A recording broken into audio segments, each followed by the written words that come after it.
SPN news, आवाज नाशिकचा।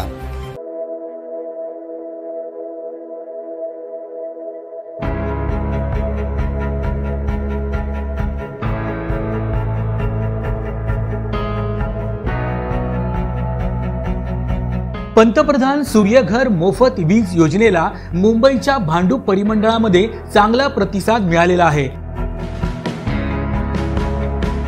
महावितरणाच्या या परिमंडळात 600 ग्राहकांनी आपल्या घराच्या छतावर सौर ऊर्जा प्रकल्प बसवलेले आहेत आणि त्यामधून त्यांना मोफत वीज मिळणे देखील सुरू आहे। यामध्ये ठाणे शहरात 53 तर वाशीमध्ये 150, पेणमध्ये 397 अशा एकूण 600 ग्राहकांनी सौर वीज मिळवण्यास सुरुवात केलेली आहे।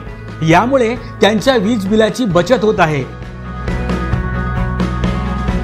या योजनेमध्ये निवासी घरगुती कुटुंबांसाठी प्रति किलोवॅट 30,000 रुपये अनुदान मिळते, तर 3 किलोवॅट पर्यंत अतिरिक्त 1 किलो क्षमतेसाठी 18,000 रुपये इतके अनुदान दिले जाते।